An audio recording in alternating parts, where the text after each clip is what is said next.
एक युवक के बड़े बड़े सपने थे और उसकी कुछ इच्छाएं थी। इच्छाएं अच्छी थी। वह चाहता था कि इस दुनिया में सभी सुखी हो, सभी के पास धन हो, सभी ईमानदारी से काम करें, कोई भूखा ना सोए, सब खुश रहें।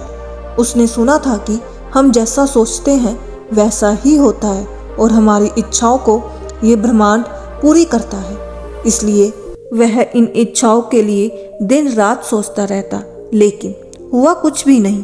वह देखता कि दुनिया में दुख है, तकलीफ है, बेईमानी है, लोग एक दूसरे से नफरत करते हैं। उसकी इच्छाएं पूरी नहीं हो रही है। तब एक दिन उसके मन में एक नई इच्छा ने जन्म लिया।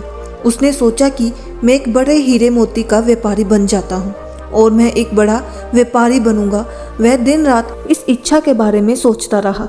वह सोचता कि कहीं से मुझे हीरे मोती पड़े मिल जाएं और मैं उनसे एक बड़ा व्यापार शुरू करूंगा। फिर सोचता कि कहीं से कोई एक सेठ आएगा और मुझे कुछ हीरे मोती देकर जाएगा और वह मेरे व्यापार में सहायता भी करेगा। मैं एक बड़ा व्यापारी बन जाऊंगा और वह सेठ अपनी लड़की से मेरा विवाह कर देगा। जब मेरे जीवन में खुशियां ही खुशियां होंगी। ऐसे ही काल्पनिक सोच वह दिन रात बनाता रहता, लेकिन होता कुछ भी नहीं। जब उस युवक के पिता को ये पता चला कि उसका बेटा एक हीरे मोती का व्यापारी बनना चाहता है तो उसे बड़ी खुशी हुई। उस पिता ने अपनी कुछ संपत्ति बेचकर उस बेटे को 3 हीरे और मोती दे दिए और कहा, बेटा, मैं जानता हूँ कि तुम हीरे मोती के व्यापारी बनना चाहते हो। मैं तुम्हारे लिए बहुत खुश हूँ। मैंने अपनी आधी संपत्ति बेच दी है और ये 3 हीरे और 3 मोती तुम्हारे लिए खरीदे हैं। इनसे तुम व्यापार शुरू करो। तुम सफल होगे तब मुझे बहुत खुशी होगी। लेकिन उस लड़के को ये 3 हीरे और 3 मोती कम लग रहे थे। उसने सोचा कि इस हीरे मोती से क्या होगा, कम से कम 1000 हीरे और मोती तो होने ही चाहिए। एक बड़ी दुकान होनी ही चाहिए। कुछ लोगों को मेरे नीचे काम करने वाला भी होना चाहिए। जब यही बात उसने अपने पिता को बताई तो पिता ने कहा, बेटा, शुरुआत पहले कदम से ही होता है। हम कभी भी एक समय पर 1000 कदम नहीं चल सकते। पहला कदम, फिर उसके बाद दूसरा कदम, फिर तीसरा कदम, ऐसे ही बढ़ते जाते हैं और रास्ता तय कर मंजिल पर पहुंचते हैं। तुम इससे व्यापार तो शुरू करो, बाकी सब अपने आप हो जाएगा। उस युवक ने व्यापार आरंभ किया और सोचने लगा कि मैं एक माह में एक ऐसा व्यापार करूंगा कि बड़े बड़े व्यापारियों में मेरा नाम शामिल हो जाएगा और एक बड़े व्यापारी की लड़की से मैं शादी कर लूंगा। तब मेरे जैसा व्यापारी या कोई नहीं होगा। लेकिन ऐसा कुछ हुआ ही नहीं। एक माह में किसी ने उसके उन 3 हीरे और मोतियों में से कुछ नहीं खरीदा। वह निराश हो गया। उसे लगा कि अब कुछ नहीं हो सकता, वह बड़ा व्यापारी नहीं बन सकता। अपने पुत्र को निराश होता देख उस पिता ने अपने पुत्र से कहा, निराश होने की आवश्यकता नहीं है, हमें पहले बाजार को समझना होता है। जब हम परिस्थितियों को समझ जाते हैं तभी हम बाजार में कुछ बेच सकते हैं।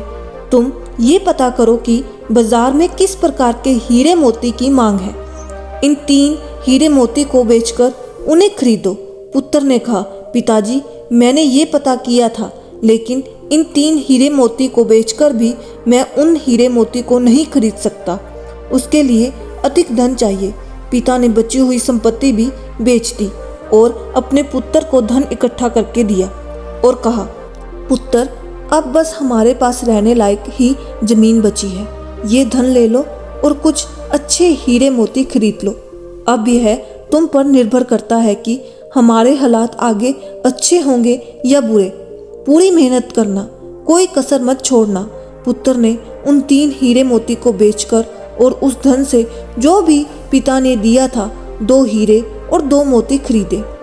उसने उन हीरे मोती से दोबारा व्यापार आरंभ किया और सोचने लगा कि मेरे इन हीरे मोती की चर्चा दूर दूर तक होगी और राजा सवय मेरे हीरे मोती खरीदने आएंगे और होनहार, तेज और बुद्धि वाला लड़का देखकर अपनी लड़की की शादी मुझसे तय कर देंगे। लेकिन 1 माह बीत गया और उसके पास कोई नहीं आया। किसी ने उसके हीरे मोती में दिलचस्पी नहीं दिखाई। वह फिर से गहरी निराशा में चला गया और वह अपने पिता के पास वापस आया और उससे कहा, पिताजी, मैं व्यापारी बनने लायक नहीं, आप ये दोनों हीरे रख लीजिए। पिता ने कहा, कोई बात नहीं, ये दोनों हीरे तुम ही अपने पास रखो और फिर से कोशिश करो। युवक ने दोनों हीरे अपने पास तो रख लिए, पर उसके मन में गहरी निराशा थी। वह फिर से सोचने लगा, काश दुनिया में सबके पास एक समान धन दौलत होती, ना तो कोई अमीर होता ना गरीब। जो कुछ भी करना चाहता वह तुरंत हो जाता। मैं व्यापार करता और तुरंत ही बड़ा व्यापारी बन जाता। अब तो कोई मुझे अपनी लड़की भी नहीं देगा। एक दिन युवक के मन में ख्याल आया कि वह अपने घर से कहीं दूर चला जाए, जहाँ पर उसके परिवार की जिम्मेवारी ना हो। अपने अकेले का ख्याल तो वह खुद रख ही सकता है। फिर उसने सोचा कि मैं सन्यासी बन जाता हूँ, मान सम्मान भी मिलेगा और जिम्मेदारियों से छुटकारा भी। यही सोचकर एक रात अपने घर से वह उन 2 हीरे मोतियों में एक हीरा और एक मोती लेकर चला गया। जाते समय उसके ख्यालों में था कि वह बाहर मर्जी की जिंदगी जिएगा, ना किसी की रोक टोक होगी, ना ही किसी को जवाब देना होगा और ना ही किसी की जिम्मेवारी होगी। जीवन को पूरी मस्ती में जिएगा। घर से जाते ही उसने वह एक हीरा और एक मोती बेच दिया और 6 महीने तक आराम से जिंदगी को काटा। अब उसके पास धन समाप्त हो गया था। उसके पास खाने के लिए भी पैसे नहीं थे और भूख किसी से बर्दाश्त नहीं होती है। एक रात वह भूख चिल्लाता हुआ इस आस में कि कोई उसे भोजन के लिए पूछ लेगा, एक रास्ते पे दौड़ता जा रहा था, लेकिन उसे किसी ने भोजन के लिए पूछा ही नहीं। तब उसे अपने घर की याद आई, अपने पिता और माँ की याद आई, लेकिन वह अब घर कैसे जाए? घर जाने के भी पैसे नहीं थे और ना ही घर जाने की हिम्मत शरीर में बची थी। वह एक पेड़ के नीचे बैठा रो रहा था। तभी उसे एक आवाज आई। उसने आवाज का पीछा किया और देखा कि एक भिक्षु नदी के किनारे पर बैठकर जोर से बोल रहा था, जो तुम चाहते हो वही तुम पाते हो, जो तुम चाहते हो वही तुम्हें मिल जाता है। बार बार वह यही बात दोहरा रहा था। युवक उस भिक्षु के पास गया और कहा, जिसे जो चाहिए वह मिल जाता है? भिक्षु ने कहा, हाँ बिल्कुल, जिसे जो चाहिए वह मिल जाता है, जो तुम चाहते हो वही पाते हो। युवक ने कहा, ऐसा कुछ भी नहीं है। मैंने अपनी जिंदगी में क्या कुछ नहीं चाहा, मगर मिला कुछ भी नहीं। भिक्षु ने कहा, तुमने अपनी जिंदगी में सपने देखे और तुम्हें सपने ही तो मिले हैं।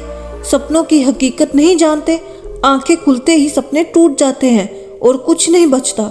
इसी प्रकार तुमने अपने सपनों को चाहा और वही तुम्हें मिले। सब टूट गए।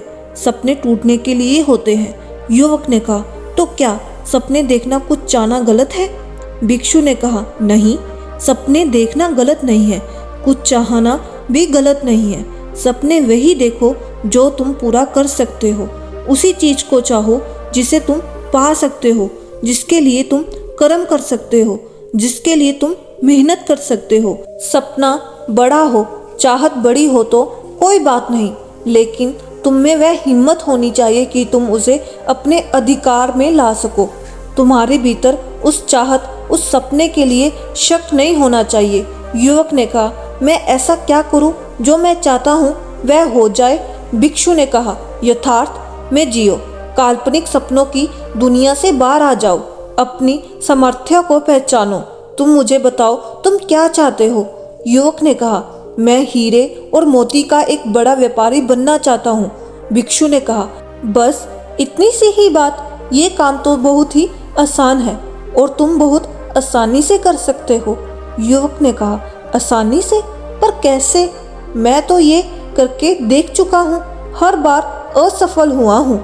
भिक्षु ने कहा, मैं तुम्हें एक हीरा और एक मोती देता हूँ, इससे व्यापार आरंभ करो, सफलता अवश्य मिलेगी। अपना हाथ आगे करो। युवक ने अपना हाथ आगे कर दिया। भिक्षु ने उस युवक के हाथ पर कुछ रेत उठाकर रख दी और कहा, ये लो पहला हीरा। युवक ने कहा, कहाँ है हीरा? ये तो रेत है, आप मुझे पागल बना रहे हो। भिक्षु ने कहा, ये रेत नहीं है, ये समय है और समय किसी के लिए नहीं रुकता।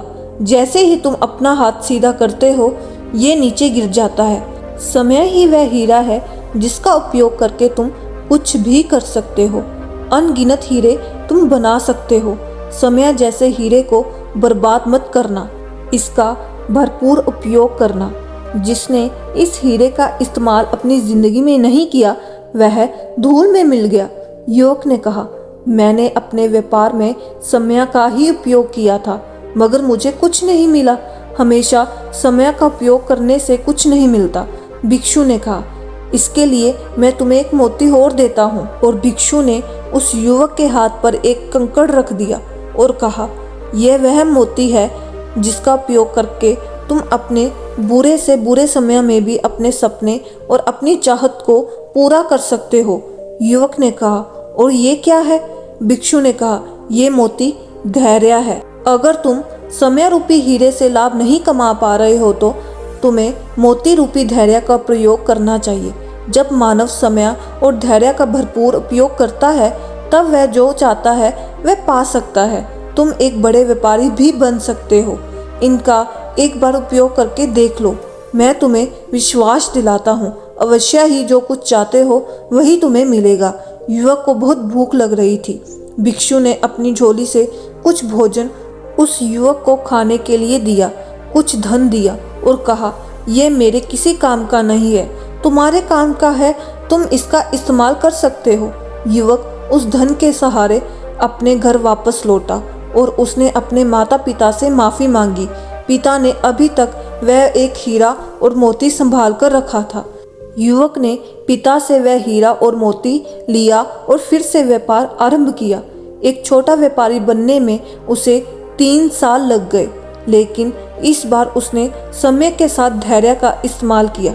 लेकिन अगले 2 साल में वह एक बड़ा व्यापारी बन गया और उसकी शादी भी हो गई, लेकिन एक गरीब घर की गरीब लड़की से जो उसने खुद पसंद की थी, क्योंकि जिस पैसे के कारण पहले वह शादी करना चाहता था अब वह पैसा तो उसके पास बहुत था। हमारे जीवन में भी इच्छाएं तो कर लेते हैं लेकिन उन्हें पूरा करने के लिए समय का उपयोग नहीं करते।